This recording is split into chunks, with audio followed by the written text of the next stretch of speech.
Hi, everybody. Welcome to another Road to Percona Live. I'm Matt Yankovic, the Haas, head of open source strategy here at Percona, with Hamid. Hamid, how are you doing today? I am doing great. Thank you for having me, Matt. Great to hear. So you are going to be super busy at Percona Live this year, it looks like. Yeah, I have three talks. And yeah, that's going to be quite a busy schedule, especially on the Yeah. second and the third day. Yeah. So, your three talks are a bit diverse. You've got some different ones there. The first one you have is PostgreSQL's replication conflicts, how to avoid pitfalls. So maybe give us a little preview on that one. Like what kind of pitfalls are you going to be talking about? Well, see, when I was looking at Postgres replication and I was trying to understand what kind of conflicts we can run into, I hear a lot about the Postgres replication conflicts and XYZ, whether those are replication slots missing, whether that's related to wall or some other conflicts. What I could not really find was how can I understand or predict when a particular conflict can arise. Um, Internally in Postgres, there's one view that can offer some insights when a conflict happens, and that's the database conflicts view. But it's just a a list of numbers, and that does not really help. If I want to understand why that number gets incremented, I don't really know. So it started off from that perspective, trying to understand what happens in the behind the scenes, why certain values in that view get incremented. So just looking at it from that perspective, trying to understand and how then we can make sure that those numbers remain small. So the fewer the conflicts, the smoother the replication. And just from that perspective, trying to understand the configuration of Postgres and how it should be configured to have that minimal impact. Oh, okay, great.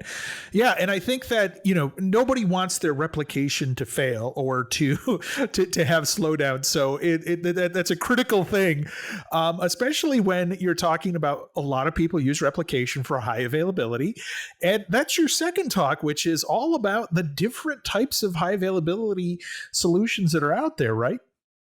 Yeah, I mean that's another aspect. When I started looking into high availability, everyone that you talk to come up with their own experience and what's the best tool out there. And well, Petroni is a candidate, but then people complain about it having like a complicated configuration and setup requirements. Then I have a friend who is a committer of PG Pool. He thinks that it has an amazing high availability setup. Then you run into other tools, and then you think, oh, maybe that's a better tool. And really, it's just about analyzing, making sure that understanding it from a perspective where what tools are good for what particular use case, where do you want to have or use certain tools. So it's just about kind of digging into and trying to understand and explore those options that are available out there. Yeah, and I think it's interesting. You mentioned a lot of different options. Have you ever gone to GitHub and searched for Postgres high availability or Postgres HA? I believe I have, but this that was quite a long time ago.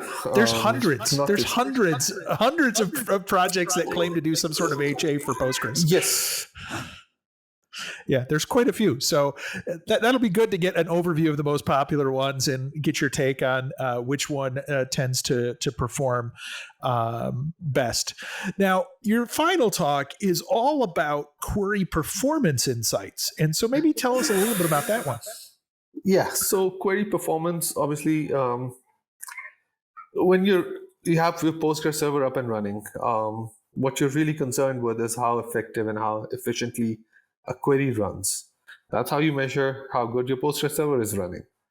And it's with all the tools that are available, again, that becomes a challenge. What tools do you use? How do you interpret the data that is being offered?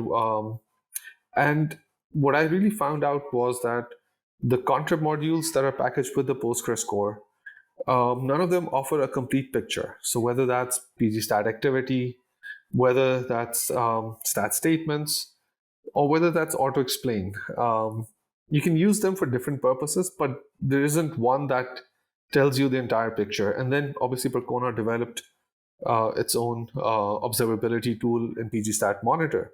So I wanted to look it up and how effective that value addition from Percona is to the Postgres community in terms of query observability. So when I look at that, I look at it from a perspective of being able to track from the application side to the actual execution on the server.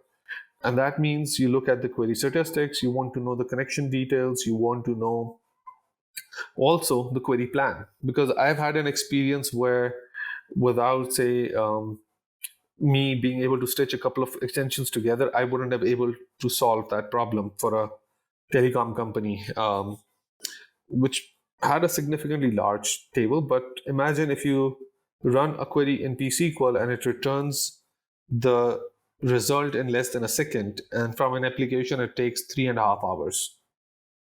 The same exact query. So that is when a lot of that piece of information comes together.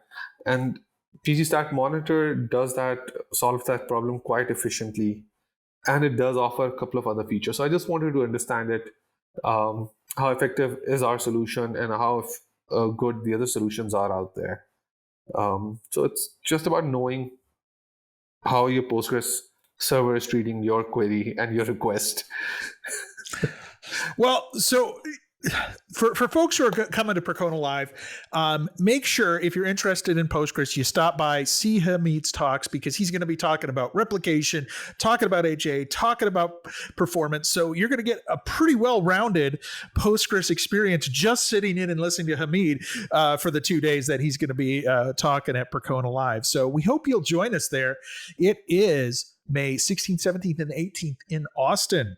Thanks, Hamid, for stopping by and sharing with us some about your talks. Thank you so much. Looking forward to seeing a lot of people in Austin on 16th, 17th, and 18th.